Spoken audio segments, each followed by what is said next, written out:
Fala pessoal, tudo bem? Jonas aqui gravando mais um vídeo, falando agora sobre autoconhecimento, que é a segunda dica que tem lá no vídeo, como você ter mais inteligência emocional. E nesse vídeo lá eu dei 7 dicas de como você ter mais inteligência. Já fiz o primeiro vídeo, a primeira dica, que é sobre propósito, inclusive está o link aqui na descrição. E esse segundo vídeo agora sobre autoconhecimento. Espero que ele venha lhe ajudar a lhe tornar um profissional melhor, uma pessoa melhor, certo?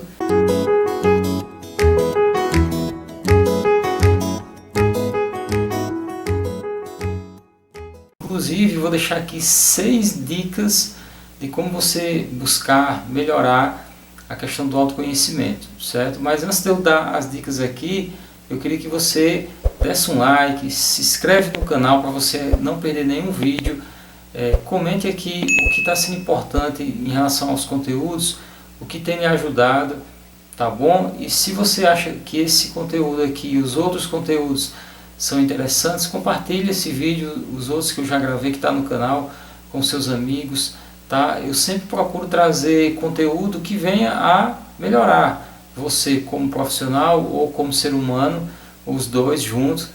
E falando sobre autoconhecimento, eu primeiro queria explicar o que é autoconhecimento. E autoconhecimento a gente pode falar sobre 3 perspectivas, tá? Eu não vou detalhar cada uma delas, porque senão eu teria que gravar outro vídeo. Tem que ser um pouco objetivo. Mas a gente pode tratar o autoconhecimento sobre a perspectiva do conhecimento intelectual, você se conhecer do ponto de vista intelectual, o que você sabe fazer, suas habilidades, como você sabe, a convicção do que você sabe, certo? A gente pode também tratar da perspectiva emocional, o autoconhecimento em relação às emoções e do ponto de vista espiritual, o autoconhecimento relacionado ao aspecto espiritual. Então são 3 perspectivas aqui que podem ser tratadas do ponto de vista do autoconhecimento, intelectual, ou emocional, ou espiritual, ou os 3, enfim. Tá? Mas aqui eu não vou detalhar cada ponto, mas uma pessoa que se conhece, ela sabe aonde ela pode ir e o que ela pode fazer, ou até onde ela não pode ir e o que ela não pode fazer. Porque quem tem um autoconhecimento sabe se pode participar de um jogo, porque a pessoa não tem habilidade com aquele jogo, tá? Então ela vai entrar naquele jogo só para perder. Você só participa ou não se você tiver a consciência, a convicção do que se você sabe fazer ou não aquilo. Isso aí seria o autoconhecimento do ponto de vista intelectual. Você só vai participar de um relacionamento, entrar em um relacionamento, se você tiver condições emocionais, né, de enfrentar esse relacionamento. Digamos que talvez seja uma pessoa com idade diferente, uma pessoa mais velha, uma pessoa mais nova, ou uma pessoa que já tem filhos, ou é uma pessoa que tem uma religião diferente, ou é uma pessoa que tem uma cultura diferente, enfim. Né? Tem várias situações aqui relacionadas a relacionamentos que de repente você pode gostar da pessoa, mas a pessoa tem características totalmente diferentes da sua e talvez você não tenha capacidade emocional de lidar com isso. Por exemplo, a pessoa tem filhos e aí você não tem capacidade de lidar com essa situação, né? Então você só vai entrar nesse relacionamento se você tiver capacidade emocional de lidar com isso. E como é que você sabe? Quando você se conhece, quando você se autoanalisa, né, tem esse diagnóstico de si mesmo, tem esse autoconhecimento. E o autoconhecimento também do ponto de vista espiritual, né? Como é que você lida com essas questões espirituais? Você sabe, você tem relacionamento com o divino, com o sagrado. Se você morrer, você vai ter a vida eterna ou vai acabar tudo? Para onde você vai? Tá? Então essas respostas elas vêm quando você tem esse autoconhecimento espiritual, quando você busca isso no mundo espiritual. Então é importante também ter esse autoconhecimento para você ser uma pessoa convicta, ter propósito em relação, né, à sua vida aqui. Então eu queria só deixar claro isso para que você veja a importância do autoconhecimento nessas 3 áreas da sua vida, né? Intelectual, emocional e espiritual, certo? E outro detalhe também, uma pessoa que se conhece, né, como ela sabe aonde ela pode ir e o que ela pode fazer, o contrário também, quando a pessoa não se conhece, não conhece bem suas emoções, ou até mesmo do ponto de vista intelectual. Ela tem habilidades, mas não é tão convicta dessas habilidades. Ela talvez se perca um pouco, fique um pouco confusa. Por quê? Porque vai entrar em situações que não deveria entrar, vai participar de momentos que não era para participar, e como não tem esse autoconhecimento, se deveria ou não fazer, se deveria ou não participar, a pessoa acaba fazendo, participando e dando errado, né? Porque não era.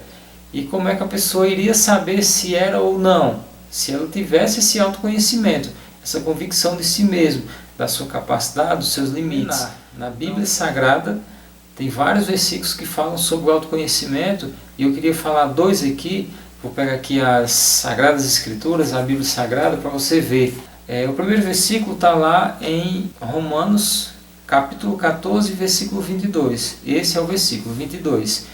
E diz o seguinte: feliz o homem que não se condena naquilo que se aprova.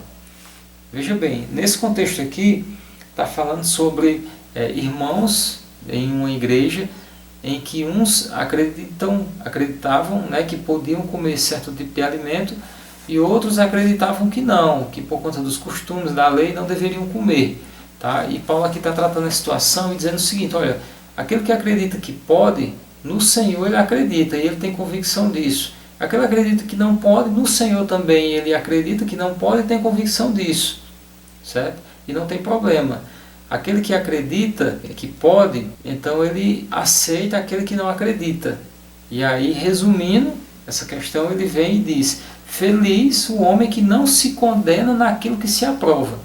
Então, se você não se condena por uma situação porque você tem convicção que você está certo, parabéns. Certo? Mas como é que você tem convicção disso? Quando você se conhece, quando você sabe, né, que realmente isso é correto, mediante uma análise, né, de toda a situação, mediante um estudo, experiências, enfim. E aí você faz essa autoanálise, né, se aquilo é bom para você ou não.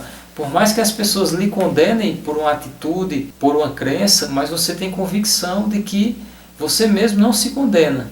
E o outro versículo está lá em 1 Coríntios, capítulo 11, versículo 28. Adiantando aqui um pouquinho, lá em 1 Coríntios 11, 28. Examine-se cada um a si mesmo, e então coma do pão e beba do cálice. Ou seja, examine-se cada um a si mesmo. Nesse contexto aqui, Paulo está falando acerca dos irmãos da igreja de Coríntio, porque alguns, quando iam participar da ceia, né, e a ceia aqui nesse contexto era um banquete, era um jantar, um almoço, enfim, e tinha comidas, e pessoas chegavam primeiro e acabavam comendo e não deixando para quem chegava depois. Tá? E ele diz: olha, aquele que se considera digno de participar da ceia, que participa. Agora aquele que não se considera digno, que não participe. Então, examine-se e veja se você é digno ou não de participar. Porque se você vem e come aqui tudo na frente de todo mundo, não deixa nada para ninguém, você não é digno. Então faça essa análise, se você é digno ou não. Muito da Bíblia que eu tiro, né, para a minha vida, essa questão do autoconhecimento. Claro que tem livros, tem estudos, tem vídeos, tem muita gente boa, melhor do que eu, falando sobre isso, e são todos conteúdos bons que você deve analisar. Mas eu também trago mais um conteúdo que espero que esse conteúdo também agregue, some com todos esses conteúdos que já tem à disposição, né? Então agora eu queria falar sobre as 6 dicas que eu vou deixar aqui, tá? Não perca nenhuma delas, vejam todas. A primeira dica para você ter mais autoconhecimento, buscar o autoconhecimento, ser uma pessoa que se conhece melhor, é algo bem simples, né? Que é ler livros, é estudar sobre o tema, e principalmente a Bíblia. Por quê? Porque eu considero a Bíblia um livro rico em informações relacionadas ao autoconhecimento, e eu, quando leio-a, para mim é como se ela fosse um espelho.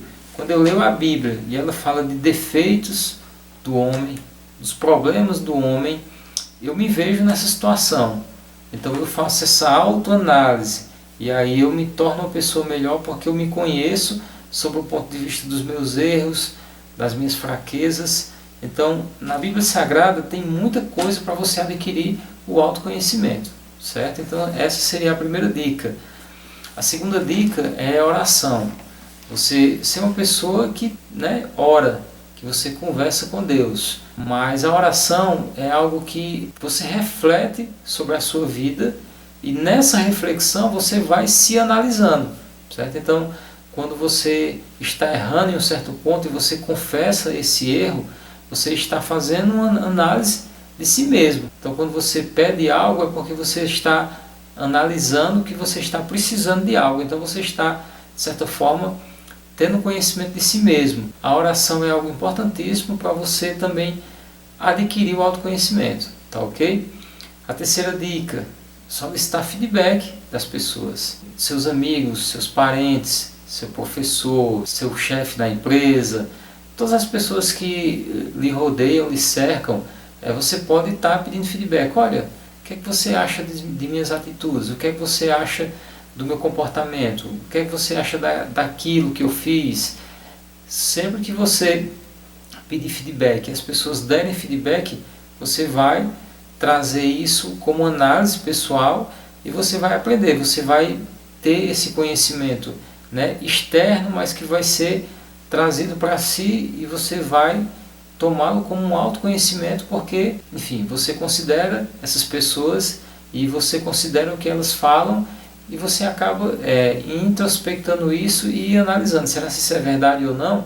E quando você faz essa reflexão, você já consegue ter esse autoconhecimento aprimorado. A quarta dica seria dar atenção para quem lhe critica. Na verdade, nós temos uma aversão a quem nos critica, né? Quem nos critica, geralmente a gente quer distância, mas na verdade é o inverso. Por quê? Porque as pessoas que nos criticam, geralmente elas nos criticam nas nossas falhas. Então eu vou fazer essa análise e eu vou melhorar, porque eu vou...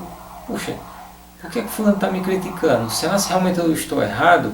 Quando você se dá o luxo de considerar aquela crítica e você analisa ela, você pode melhorar, tá? Então, as pessoas que lhe criticam, geralmente, são pessoas que você deve ter por perto, porque elas vão estar sempre apontando as suas falhas, os seus erros, certo? Então, você tem que ter maturidade, né, de ouvir essas críticas, de filtrá-las, se ela é uma crítica pessoal, se ela é uma crítica construtiva, e quando ela você melhora com ela, certo?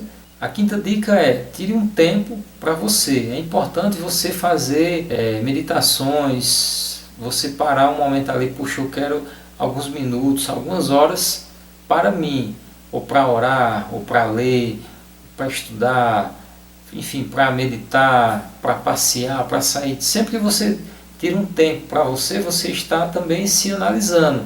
Quando você faz uma caminhada e aí você vai refletindo sobre a vida, você está tirando um tempo ali e você está, de certa forma, se autoanalisando.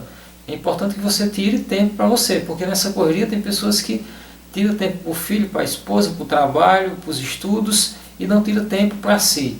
E a sexta dica é sempre busque a evolução, o crescimento. Por quê? Porque quando você está numa constante evolução, você está sempre se analisando. Aonde é que eu preciso melhorar? Onde é que estão os meus erros, os meus defeitos? Aonde estão minhas qualidades?